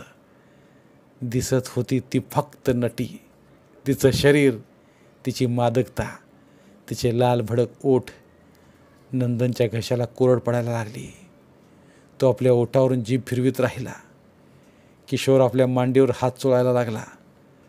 संपतचा तर स्वतःवरचा ताबा सुटल्यासारखा झाला. त्याच्याही नकळत त्याने आपला हात किशोरच्या मांडीवर ठेवला. मांडीवरून हात फिरवू लागला. किशोरचा हात नंदनच्या मांडीवर आला. नंदनने आपल्या हातानं खुर्ची घट्ट पकडून ठेवली. आपल्याला काय होतं हे नंदनला समजलं नव्हतं. संपतचा श्वास फुलला. डोकं बथ्थड झालं. डोक्यात मुंग्या फिरल्यासारखं वाटायला लागलं. अंगातल्या रक्ताला जणू वेग आला आणि शरीर थरथरायला लागलं. घामानं फतफतलं तसा तो एकदम उठला. जातो रो बाहेर, चायला बघवना झालंय. पाठदिशी उठून भराभर खुर्च्यांसमोरून रस्ता काढत तो बाहेर पडला. पाठोपाठ किशोर आणि नंदनही आले. तिघं थिएटरच्या पायरीवर बसले. तिघांची ही छाती धडधडत होती. डोकं ठणकत होतं. शरीराच काय मनही उद्दीपित झालं होतं. शरीराची तर आग आग होत होती. थंड पाण्यात उडी मारून आग शमवावी असं वाटत होतं. नंदन उठला. कोपऱ्यात असल्या नळावर जाऊन त्यानं सपासप तोंडावर पाणी मारून घेतलं. घटाघट पाणी पिल्यावर थोडं बरं वाटलं. चला जाऊया, नंदन म्हणाला. जाऊन झोपूया आता. झोप लागेल, बघूया, किशोर म्हणाला. नाही लागली तर बघूया काय करायचं, आता तर इथनं जाऊया. तिघं चालायला लागले. आता पाय उचलत नव्हते. शक्तिपात झाल्यासारखी अवस्था झाली होती. नटी डोळ्यासमोरून जात नव्हती. रस्त्यावर एक मोठी सोसायटी लागली. अनेक मजल्यांची अनेक इमारती असलेली सोसायटी. प्रत्येक मजल्यावरच्या प्रत्येक खिडकीतून प्रकाश बाहेर ओघळत होता. जणू या तिघांवर हसत होता. संपत थांबला. एकटक त्या खिडक्यांकडे पाहत राहिला. नंदन आणि किशोरही बघत राहिले. त्या बघ खिडक्या, संपत म्हणाला. प्रत्येक घरातल्या खोलीत आता सिनेमा चालला असेल. मऊ मऊ गाद्यावर नवरा बायको खेळ खेळत असतील रात्रीचा. आणि आपण बोंबलत फिरतोय रस्त्यावरनं. खिडकीतून काहीतरी दिसेल म्हणून नंदन डोळे विस्पारून पाहत राहिला, पण काही दिसत नव्हतं. कितीतरी उशीर तिघं खिडक्या बघत राहिले. एवढ्यात भराभरा पावलं टाकीत वॉचमन आला. काय रे, काय करताय? तो खेकसला. काय बघताय? काय नाही, बिल्डिंग किती छान आहे ते बघतोय. किशोर म्हणताच वॉचमन चिडला. हातातील काठी किशोरच्या ढुंगणावर हाणून म्हणाला, बिल्डिंग बघताय का चोरी कुठं करायची बघताय? आम्ही चोर नाही हो. नंदन घाबरलाच. आता जाताय का हाणू? पुन्हा नजर उचलून बघा तर मुडदाच पडतो एकेकाचा. हरामखोर लेकाचे. त्याने जमिनीवर काठी आपटतात तिघं पळाले. धापा टाकत लांब जाऊन राहिले. नुसती बिल्डिंग बघितल्यावर एवढी शिक्षा? ढुंगण चोळत किशोर म्हणाला. आपल्या झोपडपट्टीकडे किती लोक बघतात. रेल्वेतनं जाणारी येणारी तर थुकत्यात आपल्या वस्तीवर, पर त्यांना कुणी शिक्षा करीत नाही. एकेकाला भुसकायला पाहिजे, गोळ्या घालायला पाहिजेत रांडेजांना. किशोरला भयंकर राग आला होता. या लोकांचा राग आणि उद्दीपित झालेल्या शरीराचा निचरा करता येत नसल्याचा राग त्याला सहन होत नव्हता. तो चरफटत होता, फडफडत होता. अजून त्याच्या डोक्यातून पिक्चर जात नव्हता. डोकं गरगरायला लागलं तसा तो म्हणाला, संप्या, चल आपण वेश्याबाईकडे जाऊया. वेश्याबाई म्हणजे? नंदननं विचारताच, भडव्या, वेश्या म्हणजे बाई. संपत म्हणाला, जी आपल्यासारख्यांना जवळ करते ती बाई. संप्या, चल, आग काही विजत नाही शरीराची. वय, पर ती बाई काही फुकट येऊ देत नाही. संपत म्हणाला, किशात दमडी नाही आणि चाललाय बाईकडे. ते बी खरंच आहे. किशोर म्हणताच, कशाला जगतोय रा आपण? संपत निराशेनं म्हणाला, ना खायला, ना प्यायला, ना राहायला घर, ना झोपाय हक्काची बायको. कशाला जगतोय? सालं नशीबच गांडोय आपलं. हे सगळं पैशामुळं अडलंय. पैसा पाहिजे यार, पैसा पाहिजे, त्याशिवाय जगता येत नाही. कुत्र्यासारखं जगणार रे आपलं, रस्त्यावरच्या कुत्र्यासारखं. कुत्रं बी बिंदास कुत्रीवर चढतंय, आपल्याला ते बी करता येत नाही. कशाला जन्माला घातलंय आईबानं? रस्त्यावरचा दगड घेऊन त्यानं जोरात दगड एका कंपाऊंडच्या भीतीवर मारला. कुत्र्याच्या भुंकण्याचा आवाज येताच तिघं पळाले. मुख्य रस्त्यावरून तिघं आता एका आतल्या रस्त्यावर आले. तिथून त्यांची झोपडपट्टी जवळ पडत होती. रस्ता रिकामा होता. ना वाहनांची पळापळ, ना माणसांची लगबग. रस्ता सुस्त पडला होता. चला रे, पाय उचला लवकर, नंदन म्हणाला. लवकर उठून कामाला जाऊया. अरे पर उद्या सुट्टी हाय. उद्या आपल्याला सुट्टी आहे तर उद्याला आपण दुसरं कुठलं तरी काम बघूया. आता सुट्टी दिवशी बी काम करायचं आणि पैसे साठवायचं. आणि काय? आणि काय, त्या पैशातनं एखादं चांगलं घर घ्यायचं, चांगल्या घरात राहायचं, आपण बी एक वॉचमन ठेवायचा. संपत हसला, खा खा खा हसला. हसाय काय झालं? नंदननं विचारलं. तसा तो आणखीनच हसायला लागला, जोर जोरात हसायला लागला. हसू नको तर काय करू? हसतच म्हणाला, खुळ्या कुत्र्यानं चावलं का काय तुला? रविवारी कामाला जाऊन पैसे साठवून घर घेणार आणि काय वॉचमन बी ठेवणार? संपतला हसू आवरत नव्हतं. गपरे संप्या, किशोरनं संपतला थांबवलं. हसतोस कशाला त्याला? चांगली स्वप्न बघतोय तर बघू दे की. सपान बघाय पैसे तर पडत नाहीत ना मग. सपनात तर राहू दे चांगल्या घरात. किशोरनं संपतला थांबवलं हे खरं, पण त्यालाही आतून वाटतच होतं की आपल्याजवळ भरपूर पैसे असावेत, चांगल्या वस्तीत चांगलं घर असावं, म्हणजे चांगलं जगता येईल. आपल्या जगण्याला काय जगणं म्हणायचं? तिघांच्याही समोर पैसा नाचायला लागला, पण पैसा कसा मिळवायचा हे समजत नव्हतं. असं गोडाऊनमध्ये हमाली करून पैसे साठवता येणार नाहीत याची संपतला जाणीव होती. आपण घाणीत जन्मलो, घाणीतच मरणार आपण, हे त्याला माहीत होतं. पण हे बदलावं असं वाटत होतं. पण बदलणार कसं? निर्मनुष्य रस्त्यावरून तिघं चालले होते.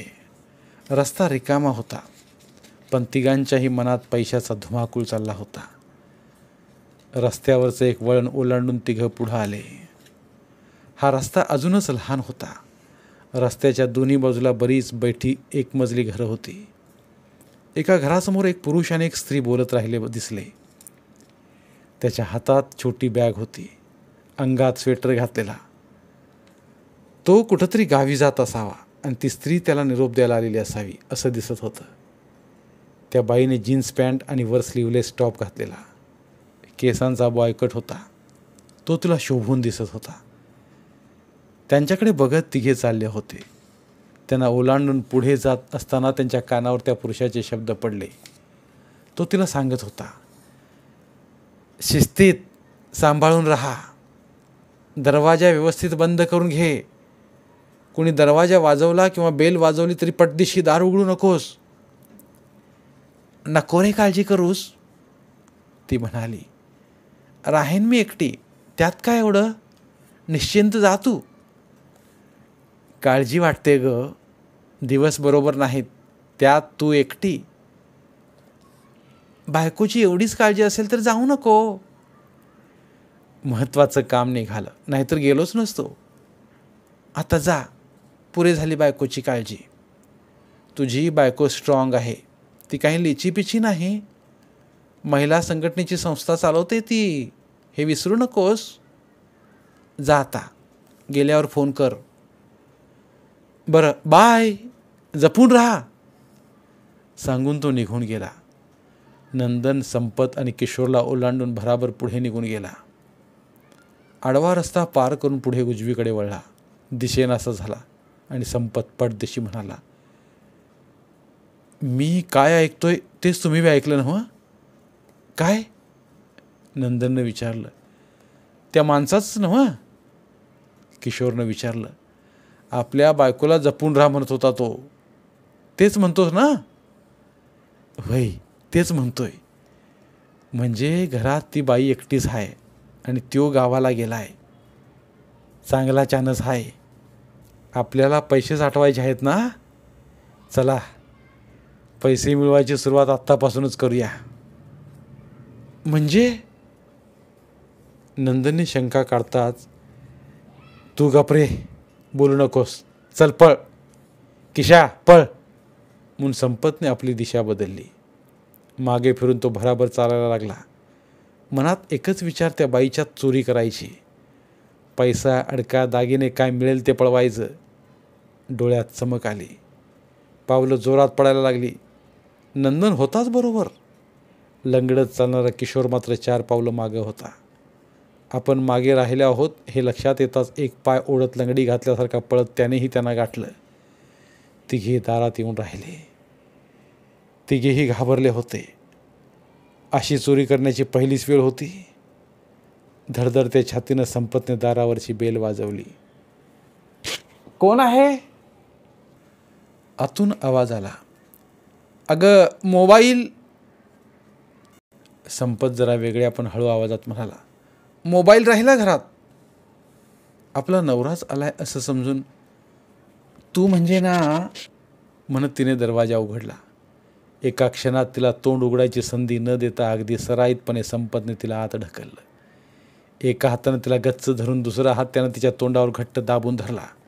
हातांची पकड एवढी घट्ट होती की तिला हलताही येत नव्हतं आणि बोलताही येत नव्हतं. ती धडपडत होती. बोलण्यासाठी तोंडावरचा त्याचा हात काढण्याचा प्रयत्न करीत होती, पण तिला ते जमत नव्हतं. झोपण्याच्या तयारीत असल्या तिनं झोपण्यासाठीचा एक नाईट गाऊन अंगावर घातलेला होता, मोठ्या गळ्याचा, दोन्ही खांद्यावर नाडी टाईप बारीक पट्टी असलेला गाऊन. तिला पाहून किशाचे डोळे चमकलेच. भुसडीच्या दार बंद करून आधी कडी घाल, संपत म्हणाला, पण किशा तसाच, डोळे विस्पारलेले. नंदनने दार बंद करून आतून कडी घातली. किशाचे डोळे तिच्या देहावर. पिक्चर बघतानाच्या भावना एकदम जाग्या झाल्या आणि तो म्हणाला, संप्या, ही तर नटीसारखीच दिसती या, गजगाज. संपतला आता जाणवलं आपल्या हातातली ती नटीसारखीच आहे. डोळ्यासमोर सिनेमा आला. शरीरातून एक झिंझिन ऐकायला आली आणि एका क्षणात त्यानं तिला खाली पाडलं. पण तोंडावरचा हात काढला नाही. मरतुड्या संप्याच्या अंगात कुठून ताकद आली होती कुणास ठाऊक. तो तिला जरासुद्धा हलू देत नव्हता. ती धडपडण्याचा प्रयत्न करत होती, पण तिला हलता येत नव्हतं, ओरडता येत नव्हतं. खुर्चीवर पडला टॉवेल बघून, किशा, टॉवेल कोंब तिच्या तोंडात, तो म्हणाला. आणि किशाने टॉवेलचा बोळा तिच्या तोंडात कोंबला आणि टॉवेलवर हात घट्ट धरून बसला. आणि संपतने किशा आणि नंदन समोर तिच्यावर बलात्कार केला. तिच्या धडपडीचा उपयोग झाला नाही. संपत उठताच किशाने तिचा ताबा घेतला. नंदन कोपऱ्यात जाऊन राहिला. तिथून बघणाऱ्या नंदनला हे सगळं भयानक वाटत होतं. खाली पडलेल्या तिचं धडपडणं बघून तो घाबरला, पण त्याच्या मनाला खाली पडण्याचा अर्थ समजला. त्याची आजी नेहमी त्याच्या आईला, रोज कशाला खाली पडायला लागतंय तुला, म्हणते ते त्याला आठवलं आणि खाली पडणं म्हणजे काय ते समजलं. खाली पडणं एवढं भयानक असतं याचं त्याला आश्चर्य वाटलं. त्याला असंही वाटलं आपली आई रोज अशी बापाच्या खाली पडते. रात्रीच्या पडद्याच्या पाठीमागं हेच चालतं. पण आपली आई कधी ओरडत नाही, दंगा करत नाही, रागवत नाही, चिडत नाही. उलट हळू आवाजात बोलत असते बापाशी. हसल्याचा सुद्धा आवाज येतो. म्हणजे बाप तिच्या तोंडात कापडाचा बोळा कोंबून ठेवत नाही. याचा अर्थ बापाच्या खाली आईनं पडणं वेगळं आणि ह्या बाईचं आत्ताचं खालीचं पडणं वेगळं. म्हणजे हे हिला आवडत नाही, ते आपल्या आईला आवडतं. म्हणजे तिला पण ते पाहिजे असतं. म्हणजे बाप तिच्यावर जबरदस्ती करीत नाही आणि ही दोघं या बाईवर जबरदस्ती करतायत. त्याला कसं तरीच मळमळल्यासारखं व्हायला लागलं. संपत आणि किशाचा रागही यायला लागला त्याला. आपण इथं चोरी करायला आलो होतो आणि हे काय भलतंच होतं आहे. चोरी केली असती तर पैसे मिळाले असते, पैशाचा उपयोग झाला असता. ह्याचा काय उपयोग, खुळ्यासारखं काय करायलीत दोघं. मनात विचार येत होते, मात्र डोळे त्यांच्याकडेच लागलेले.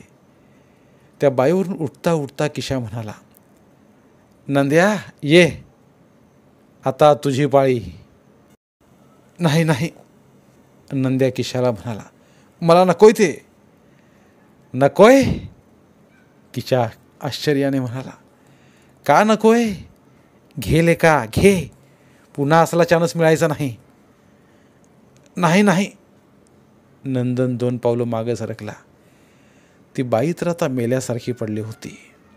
हालत नव्हती, ओरडत नव्हती, विरोध करत नव्हती. तरी संप्याचा हात अजून तिच्या तोंडावर होता. तोंडात टॉवेलचा बोळाही होता. नंद्या घे चान्स, संपत म्हणाला. लेका चड्डी फुगली बघ तुझी, ये, दिवाणजी तुला भोगतोय, तू भोग हिला. नंदनी मग त्या बाईवर जाऊन पडला. 15-20 मिनिटांचा सगळा कारभार.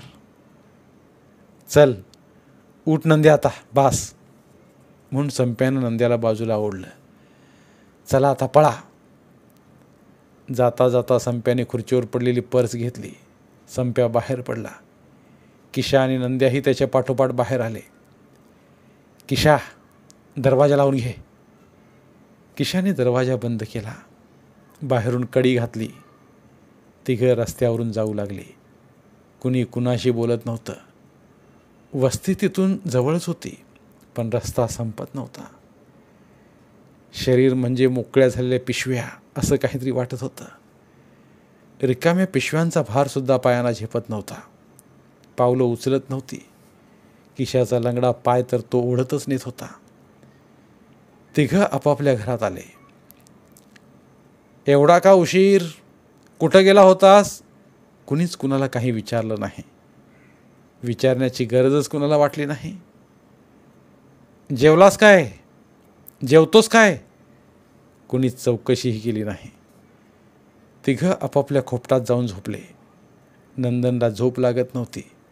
सारखा वळवळत होता, उठून बसत होता, पुन्हा झोपत होता, पुन्हा उठत होता. काय झालं नंद्या, त्याच्या आईनं विचारलं. काय होतंय? पोटात दुखतंय काय? काय खाऊन आलास बाहेर? त्याला वाटलं आजीला सगळं सांगावं, आजीच्या गळ्यात पडून रडावं, पण तो काहीच बोलला नाही. ये माझ्याजवळ. आजीनं त्याला आपल्याजवळ घेतलं. खूप मोठा आधार वाटला त्याला. आजीच्या खुशीत सुद्धा झोप लागत नव्हती, पण हल्लं की आजीला समजेल म्हणून न हलता तो पडून राहिला. कधीतरी झोप लागली. आजीनं बाजूला सरकावून त्याच्यावर पांघरून घातलं. एवढं सगळं झालं, पण ते कुणालाच समजलं नाही. ना कुणा माणसांना, ना त्या बाईच्या घरच्या भिंतींना, ना खिडक्यांना, ना रस्त्यांना, ना अंधारात उजेड दाखवणाऱ्या दिव्यांना, ना पोरांच्या घरच्यांना. इकडे ती बाई शुद्धीवर आली. प्रथम तिला समजलं आपल्या अंगावर कपडे नाहीत. आश्चर्य वाटलं. आपण असे कसे? क्षणात लक्षात आलं. रात्री नवरा गावी गेल्यानंतर आपण घरात आलो. दरवाजा बंद करून अंगावरचा टॉप बदलला, जीन्स पॅन्ट काढली, नाईट गाऊन अंगात घातला. एवढ्यात बेल वाजली. हा आणि काय विसरला असं वाटलं. त्याला उशीर नको म्हणून पटकन दाराजवळ गेलो. कडी काढणार एवढ्यात विचारलं, कोण आहे? अगं, मोबाईल राहिला, असा त्याचा आवाज आला. आपण कडी काढून पटदिशी दरवाजा उघडला. बाहेर दुसरं कुणी असेल अशी शंकासुद्धा आली नाही. आणि दरवाजा उघडताच 3 पोरं आत घुसली. एकानं आपल्याला आत ढकललं. पाठोपाठ आणखी 2 आले. त्यातला एकटा तर अगदी लहान 12-13 वर्षांचाच वाटला. भुरटे चोर. हा गावी गेलेला बघून चोरी करायला आले असतील असं क्लिक झालं होतं. आणि त्या पोरांनी आपल्यावर शी जोरात ओरडलीच ती. जमिनीवर हात आपटत राहिली. राग, दुःख, चीड, तिरस्कार आणि आश्चर्यसुद्धा. आपल्या घरात घुसून आपल्यावर शी. नवऱ्यानं एवढ्यांदा सांगितलं, पण पुरता आवाज ओळखण्याआधीच आपण दार कसं काय उघडलं? तोच आला असेल असं गृहीतच कसं काय धरलं आपण? अन्य कोणी येऊ शकतं हे आपल्या लक्षात कसं काय आलं नाही? किती मूर्खपणा केला आपण. शी. स्वतःचाच राग आला तिला. भयंकर संताप झाला. घटना घडून गेली होती. तीही नवरा घरातून गेल्यानंतर 7-8 मिनिटात आपल्या घरात. विश्वासच बसत नव्हता. आता काय करायचं? तिला काही म्हणजे काही समजत नव्हतं. कुणाला सांगावं? काय करावं? शेजारच्या काकूंना बोलवून घ्यावं? काय करावं? उठून तिने अंगावर कपडे घातले आणि मैत्रिणीला फोन लावला. करुणा. पुढं रडायलाच लागली ती. कोण? पायलच ना? झोपेतून उठल्या करुणाला हिचा आवाज ओळखला नाही. पलीकडून रडण्याचाच आवाज. पायलच ना? हो ग, मीच. अगं, काय झालं? रडतेस का तू? रडण्याचा आवाज वाढला. ठीक आहेस ना तू? करुणानं घाबरून विचारलं. काय झालं? काय झालं? बरी आहेस ना तू? नाही ग, बरी नाही मी. खूप विचित्र घडलंय. काय झालं? सांग तरी. तू आत्ता इकडे ये. आत्ता? अगं, रात्रीचे 2 वाजलेत. आत्ता कसं शक्य आहे? प्लीज प्लीज ये ग. पायलचं रडणं आणखीनच वाढलं. सांग तर काय झालंय? आल्यावर सांगते. मला समजत नाही आहे काय करू. तू ये आधी, आत्ताच्या आत्ता. हे बघ, घाबरू नकोस. काय झालं? थोडी कल्पना तर दे. रेप झालाय ग. कुणावर? माझ्यावरच. हरामखोर नालायक कुत्र्याने घरात घुसून. काय सांगतेस काय? नवऱ्यासमोर तुझ्या? नाही ग, हा रात्री चेन्नईला गेला आणि. थांब, मी येते. आवर स्वतःला. रडू नकोस. आलेच मी. नवरा मुंबईला आणि ही इथे जॉब करणारी, एकटीच राहणारी करुणा 15 मिनिटात पायलच्या घरी आली. पायलने झाला प्रकार सांगितला. शिट, करुणा म्हणाली. कमाल झाली आता. घरात घुसून बलात्कार करतायत म्हणजे काय? हे म्हणजे अतिच झालं. बायका घरात सुद्धा सुरक्षित असू नयेत म्हणजे काय? भर चौकात चुळावर चढवलं पाहिजे हरामखोर नालायकांना. तिचाही जळपळाट झाला अगदी. कसली होती कुत्री? तिने विचारलं. म्हणजे दारुडी झोपडपट्टी टाईप मवाली होती की सुशिक्षित पांढरपेशी होती? कशा प्रकारची होती? माणसं कुठली ग? पोरच होती ती. एकतर अगदीच 12-13 वर्षांचा लहानच होता. त्यानं सुद्धा हद्द झाली या पोरांची. एका पायानं अधू वाटला. लंगडत होता तो चालताना. एक लहान, एक लंगडा आणि एक तरुण मुलगा. म्हणजे शोधणं सोपं आहे. एका दिवसात पोलीस शोधून काढतील. जातील कुठं हरामजादी? करुणा संतापानं म्हणाली. तशी म्हणजे आपण पोलिसात तक्रार करायची? पायलची जीभ अडकळली. घाबरलीच ती. करायची म्हणजे काय? तक्रार करायलाच हवी. नाही बाई, मला भीती वाटते. किती नाचक्की होईल. लोक 10 तोंडानं बोलतील. काही बोटं माझ्याकडेही वळतील. संशयित नजरांना कशी तोंड देणार मी? गल्लीत तोंड दाखवायला जागा राहणार नाही. आणि नवरा, त्याला नाही आवडलं तर? नाही नाही. करुणा तिच्याकडे आश्चर्याने बघतच राहिली. काय बघतेस? बघू नको तर काय करू? समाज कार्य करणारी, महिला संघटनेचं काम करणारी एक जबाबदार कार्यकर्ती ती तूच आहेस की कोण? बघायला नको? भाषणबाजी चांगली करतेस. मग आता काय झालं?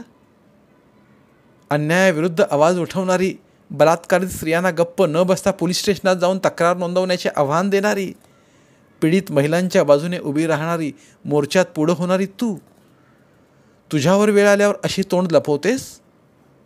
मग तुला बघू नको तर काय करू? स्वतःवरचा अन्याय सहन करून, तोही बलात्कारासारखा अन्याय सहन करून गुन्हेगारांना मोकाट सोडू बघतेस? याला काय म्हणू मी? तुझ्या भाषणबाजीचा उपयोग काय मग? तुझं सगळं खरं आहे ग, पण काय? ते काही नाही. आत्ताच्या आत्ता FIR नोंदवायचा. बघ, एका दिवसात सापडतील पोरं. जातील कुठं भडवी? मी आहे तुझ्या पाठीशी. काय होईल ते होईल. आता मागं हटायचं नाही. अगं पण, पायल अजून अडकळत होती. पोलीस स्टेशनला जायचा धीर होत नव्हता तिला. पायल, अगं तुझ्यात आणि अडाणी भित्र्या तथाकथित अब्रूला घाबरणाऱ्या बलात्कारासारखी घटना सोडून देऊन, म्हणजे घटना लपवून स्वतःची सुटका करून बलात्कारांना मोकाट सोडणाऱ्या बायकात काय फरक राहिला मग? अगं आपल्यासारख्या स्त्रियांनी तर असा अन्याय सहन करू नये. आपण न्यायासाठी झगडलो तर अनेक स्त्रिया आपल्यावरच्या अन्यायाविरुद्ध झगडायला पुढे येतील. कायद्याचा दरवाजा ठोठावतील. अशा गुन्हेगारांना शिक्षा व्हायला नकोय का? अशा शिक्षा व्हायला लागल्या की अशा गुन्ह्यांना आळा बसेल. पायलला पटवेपर्यंत, तिची समजूत घालेपर्यंत पहाटेचे 4:30 वाजले. पायल आता थोडी सावरली होती. तुझ्या मनस्थितीची मला कल्पना आहे. तरी पण, करुणा म्हणाली, सहन करून गप्प बसणं बरोबर नाही. चल, पोलीस स्टेशनला जाऊन रीतसर तक्रार नोंदवूया. चल. एका निर्धारानं पायल उठली. चल जाऊया. जाऊया. पण हे तुला पटतंय म्हणून जातोय ना? हे बघ, जर अत्याचाराला बळी पडलेल्या स्त्रीची इच्छा नसेल तर जबरदस्तीने तिला पोलीस स्टेशनला नेता येत नाही, की तिच्या मनाविरुद्ध तक्रार करता येत नाही. हे तुलाही माहिती आहे. तुला नक्की जावंसं वाटतंय ना? हो. थोडी गोंधळलेले होते मी, घाबरले होते, पण आता नाही. चल, चल जाऊया. काय होईल ते होईल माझं. नक्की ना? नक्की. माझे डोळे उघडलेस तू. चल. तुझा नवरा, त्याला फोन करूया का आधी? नको. तो नको म्हणाला तर पुन्हा मनाची चलबिचल होईल. पाय मागे ओढला जाईल. त्यापेक्षा न विचारलेलंच बरं. पहाटे 5 वाजता दोघी पोलीस स्टेशनमध्ये आल्या. करुणाने आपली गाडी बाहेर लावली. पायलला घेऊन ती आत गेली. पोलीस स्टेशन अजून साखर झोपेत होतं. पेंगणाऱ्या एका पोलिसाला करुणाने उठवलं. पोलीस दचकून उठला. हां, काय आहे? आळस देत तो म्हणाला. बोला, सकाळी सकाळी कुठली तक्रार आणली? काय झालं? FIR नोंदवायचा आहे. कशाचा? बलात्काराचा. बलात्काराचा म्हटल्याबरोबर पोलिसाचे डोळे विस्फारले. त्याने आत जाऊन इन्स्पेक्टरला उठवलं. दोघींना आत नेलं. बसा. त्याने समोरच्या खुर्च्यांकडे बोट दाखवलं. दोघी बसल्या. हां, बोला, काय आहे? बलात्कार झालाय. कधी? आजच्या रात्री. किती वाजता? 12 वाजले असतील. असतील म्हणजे घड्याळात नाही पाहिलं? करुणाला रागच आला. कसा बोलतोय हा मख्खपणे. तोंडावरची माशी हलत नाही त्याच्या. म्हणे घड्याळात नाही पाहिलं काय? बलात्कार होताना किती वाजले हे कोणी घड्याळात पाहतं का? करुणाने रागातच विचारलं. तसं सावरून बसत त्याने पुढे विचारलं. कुठे झाला बलात्कार? घरी. घरी? घरात येऊन बलात्कार केला? हो. आणखी कुणी होतं घरात? कुणी नाही, एकट्याच होत्या त्या. म्हणजे? करुणाकडे बघत त्याने विचारलं. बलात्कार कुणावर झाला आहे? हिच्यावर? हिच्यावर. करुणाने पायलकडे मान फिरवली. मग तुम्ही कशाला बोलतात? ह्यांना बोलू द्या ना. बोला बाई, रात्री 12 वाजता तुम्ही काय बलात्कारांना आमंत्रण दिलं होतं घरी यायला? रात्री 12 वाजता तुमच्या घरात कसे आले ते? काय बोलता हे? करुणा चिडलीच. तुम्ही गप्प बसा. करुणाला थांबून त्याने पायलला विचारले. बोला बाई, रात्री 12 वाजता कसे आले ते घरात? दरवाजा फोडून आले का? नाही. मग? त्यांनी बेल वाजवली आणि तुम्ही दार उघडलत. बलात्कारांना आत घेतलं. कमाल आहे तुमची. दिवस कसले आलेत? घरं फोडणाऱ्या बलात्कारांच्या रोज एवढ्या घटना घडत असताना तुम्ही रात्री 12 वाजता बेल वाजली म्हणून दार उघडलत. कोण काय काही न विचारता दारच उघडलत. सरळ बोला ना. करुणा जोरातच म्हणाली. चौकशी करीत आहात की खिल्ली उडवून टिंगल करत आहात तिची? तुम्ही नका बोलू. ह्यांना बोलू द्या. तुम्ही सरळ बोलणार नाही. नगराध्यक्षांनाच फोन लावते आता. करुणाने नंबर लावायला सुरुवात करताच. हां, बोला, तो नरमाईनं म्हणाला. सगळं व्यवस्थित सांगा. पायलनं मग सगळं सांगितलं. तसा तो म्हणाला. तुम्ही सांगता हे सगळं कशावरून खरं? खरं कशावरून म्हणजे? पायल पण चिडलीच. मी खोटं बोलते? बलात्कार झाल्याचं खोटं सांगते? तुम्हाला काही माणुसकी आहे की नाही? बायकांची कसं बोलावं एवढं सुद्धा समजत नाही? चिडू नका बाई, पण हे सगळं विचारावं लागतं. पुरावा काय ह्याला? कुणी साक्षीदार आहे काय? म्हणजे आय विटनेस? नाही. मग मी हे खरं कसं मानायचं?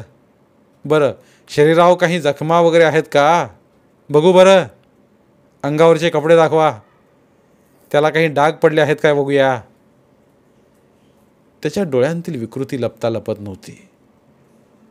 तुम्ही बघणार शरीरावरच्या जखमा? तुम्ही? करुणा चिडलीच. कुणी लेडीज पोलीस नाहीत का? अजून आलेल्या नाहीत त्या. मग डॉक्टरना बोलवा, ते बघतील. डॉक्टर चालतात, मग मी का नाही? तो हसला उद्धटपणे. किती अपमान करतोय हा. याला जरा तरी लाज. हा काय न्याय देणार? संधी मिळाली तर हा सुद्धा बलात्कारच करेल. तक्रार नोंदवायला आलेल्या बाईवर शारीरिक नसला तरी मानसिक हलकट मेला. करुणाचं डोकं भडकलं. 1 मिनिट. तिनं खरोखरच फोन लावला. तुम्हाला काय वाटलं नगराध्यक्षांना फोन लावायची मी धमकी देते. नगराध्यक्षच बघून घेईल आता, बोलवतेच आता त्यांना. आता मात्र इन्स्पेक्टर हबकला. सॉरी म्हणून त्याने मोबाईल बंद करायला लावला. मग मात्र त्यानं रीतसर FIR नोंदवून घेतला. मेडिकल तपासासाठी डॉक्टरांकडे पाठवून रिपोर्ट मागून घेतला. पायलनं मुलांची वर्णनं बरोबर सांगितली. त्यातला एकटा लंगडा होता ही ओळख तर खूप महत्त्वाची होती. पोलिसांचं काम सोपं झालं. किशाच्या पांगळ्या पायानं नेटकं काम केलं. दुपारचे 12 वाजून गेले होते तरी पोरं अजून उठली नव्हती. सुट्टी असल्यानं त्यांना कोणी उठवलं नव्हतं. किशाच्या दारात पोलीस व्हॅन येऊन थांबली. झोपडपट्टीत पोलीस गाडी येणं ही काही आश्चर्याची गोष्ट नव्हती. तरीसुद्धा पोलीस उतरलेले बघताच सगळे हक्काबक्का झाले. पोलिसांकडे टकामका बघायला लागले. 2 मिनिटात गर्दी जमली. पोलीस कुणासाठी आलेत, कुणी काय केलं, कुणाला काही समजत नव्हतं. कुठं आहे पांगळा, एक पोलिसानं दरडावून विचारतात. कोण, किशा, एका पोरानं उलट विचारलं. हा किशाच. कुठं आहे भोसडीचा. काय हो, काय झालं, किशाच्या आईनं विचारलं. काय केलं किशानं, का त्याला हुडकताय. तुम्ही कोण. म्या त्याची आई. कुठं आहे दिवटा. पर केलं काय त्यानं. तिला काही उत्तर न देता पोलीस तिला बाजूला सारून तिच्या खोपटात गेले. त्याच्या पाठीमागून ती पण आत गेली. ह्योच काय किशा, झोपल्या पोराकडं पाहून त्यांनी विचारलं. वय वय ह्योच किशा. पर तिचं बोलणं न ऐकता झोपल्या किशाच्या पाठीत बुटाची लात घालून पोलिसांनी किशाला उचलून उभं केलं. पांगळा पाय सावरत किशा धडपडला. काय काय काय करत त्यानं पोलिसांकडं पाहिलं आणि घाबरलाच तो. कालचा प्रकार आठवून सटपटला. उभ्या असलेल्या किशाच्या ढुंगणावर आणखी एक लात मारून पोलिसांनी विचारलं. कुठं आहेत आणखी दोघं. कोण, संप्या, किशा म्हणाला आणि त्याच्या कानफडीत मारून. संप्या काय, आणि तो तिसरा कोण, पोलीस विचारतात. नंद्या. किशानं नंद्याचंही नाव सांगितलं. किशानं दोघांची घरं दाखवली. 5 मिनिटात तिघं सापडली. पोलिसांनी तिघांना पकडून पोलीस स्टेशनला आणलं. तिघांना बडवून काढलं. हरामजाद्यानो बलात्कार करताय घरात घुसून, आणि तू रे बारक्या, तुला बी खा झालती वय. नंद्याच्या कमरेत लात बसताच नंद्या ओरडायला लागला. आता रडतोय भोसडीचा. रात्री मजा करताना डोकं कुठं शेण खायला गेलं होतं. हा, मी नाही, या दोघांनी केलं. नंद्यानं कबुलीच दिली. मी नाही म्हणत होतो, पण ह्यांनी मला जबरदस्तीनं. भडव्या, जबरदस्तीनं काय. गालावर एक हाणताच नंद्याच्या तोंडातून रक्त आलं. नंद्या कळवळून ओरडला. आता बघतो कसं वाचताय तिघं. तिघांना लॉकअपमध्ये टाकलं. मुलांची वर्णनं बरोबर सांगितलेली असल्यानं आणि त्यातला एकटा लंगडा असल्याचं समजल्यानं पोलिसांना शोधायला वेळ लागला नाही. पायलच्या घराजवळच्याच झोपडपट्टीतच आधी शोधायला सुरुवात केली. तिघांची वर्णनं सांगताच एकानं बरोबर किशाचं घर दाखवलं. पुढचं सगळं सोपंच झालं. तिघांना पकडून अंतास पायलला ओळख पटवण्यासाठी पोलीस स्टेशनला बोलावलं. पायलनं हेच तिघं असल्याचं सांगितलं, पण पोरांना बघून तिला आश्चर्य वाटलं. ह्या तिघांनी आपल्यावर रेप केला. ह्या लहान पोरानंही. ती बघतच राहिली. हीच पोरं नक्की होती ना बाई, इन्स्पेक्टरनं विचारलं. व्यवस्थित बघून सांगा. हीच होती ना. हीच होती, पायल म्हणाली. हेच पांगळं कुत्र होतं. तिला भयंकर राग आला होता. ह्या पोरांनी. शी, आम्ही जाऊ शकतो ना, करुणानं विचारलं. हो, पुन्हा लागलं तर सांगतो, पोलीस इन्स्पेक्टर म्हणाला. काळजी करू नका, आता सुटत नाहीत ही पोरं. पायल आणि करुणा दोघी घरी जायला निघाल्या. झटपट गुन्हेगारांना पकडल्याचं समाधान एकीकडं होतं, पण उद्या पेपरमधून बातम्या प्रसिद्ध होतील, अनेकांचे फोन येतील, मीडियावाले मुलाखतीला येतील, वाटेल तसे प्रश्न विचारतील, महिला कार्यकर्त्या तिला पाठिंबा देण्यासाठी आणि गुन्हेगारांना फाशी शिक्षा व्हावी म्हणून निदर्शनं करतील, उपोषणाला बसतील. सगळा गदारोळ उठेल. एखादं केंदाळं उठवावं किंवा मधमाशांनी हल्ला करावा तसे सगळे तुटून पडतील. काही लोक टिंगल करतील. आधीच महिला कार्यकर्त्या म्हणजे कपाळावर आठी असते, त्या आठ्या आता उघड बोलायला लागतील याची दोघींनाही कल्पना होती. त्यात पुन्हा गावाहून आलेला नवरा काय म्हणेल, त्याची रिॲक्शन काय असेल, तो पाठिंबा देईल की डोक्यात राग घालून घेईल, आधार देईल, धाडसी पावलाबरोबर राहील, सोबत करेल, बायको म्हणून पुन्हा संसारात सन्मानानं स्थान देईल, मानानं वागवेल की परित्यक्तेचं जगणं देईल, याची टांगती तलवार होतीच. सासर माहेरचे काय म्हणतील, समजून घेतील का, तीही शंका होतीच. पण तरी परिणामांची चिंता न करता पायलने पाऊल उचललं होतं. पायलच्या मनात विचार आला, आपण एक सामाजिक कार्यकर्ते आहोत, आपण तशा अनेकांच्या माहितीच्या आहोत. डायरेक्ट पोलीस स्टेशनशी संबंध आला नसला तरी महिलांसाठी काम करणाऱ्या जबाबदार स्त्री आहोत, सुशिक्षित आहोत, तरी पोलीस आपल्याशी असे वागले. मग सर्वसामान्य गरीब अशिक्षित नाडलेल्या तळागाळातील बायकांशी हे कसे वागत असतील? कशाच्या जोरावर अशा स्त्रियांनी पोलीस स्टेशनला जाण्याचं धाडस करावं? ना शिक्षण, ना पैसा, ना कुणाची मदत, ना ओळख, ना वशिला. अशावेळी अशा बायका अन्याय सहन करून गप्प बसणार नाहीत तर काय करतील? कुणाकडे बघून धाडस करतील? बरं झालं आपण पोलीस स्टेशनला गेलो. ते गुन्हेगार तरी सापडले आहेतच, पण महिलांना न्याय मिळतो, पोलीस यंत्रणा चांगली आहे, ते गुन्हेगारांना पकडतात हे तरी समाजात पोहोचेल. सर्वसामान्य लोकांच्या मनात कायद्याचा विश्वास वाढवणं गरजेचं आहे, पण त्यासाठी कायद्यापर्यंत पोहोचणं गरजेचं आहे. न्यायव्यवस्थेचा दरवाजा ठोठवणं आवश्यक आहे, त्याशिवाय गुन्ह्यांना आळा बसणार नाही. पायलला वाटलं, आज आपण खऱ्या सामाजिक कार्यकर्त्या झालो. आगीत होरपळल्याशिवाय कस लागत नाही हेच खरं. हे सगळं करुणेमुळं झालं. तिनं कान उघडले नसते आपले तर आपणही एक गुन्हेगारच ठरलो असतो. गुन्हेगारांना मोकाट सोडणाऱ्या गुन्हेगार नाही. असं व्हायला नको आहे, असं व्हायला नको आहे. धन्यवाद. पुन्हा भेटूया एका नवीन कथेसह. मराठीतील प्रतिभावंत लेखकांचं साहित्य, कथा, कादंबऱ्या ऐकण्यासाठी आमचं बोलती पुस्तके हे चॅनल सबस्क्राईब करा आणि मराठी साहित्याचा प्रसार करण्यासाठी प्रत्येक मराठी माणसाला सबस्क्राईब करण्यासाठी आवाहन करा आणि बोलती पुस्तके या साहित्य चळवळीत सहभागी व्हा. आपले पुन्हा एकदा धन्यवाद.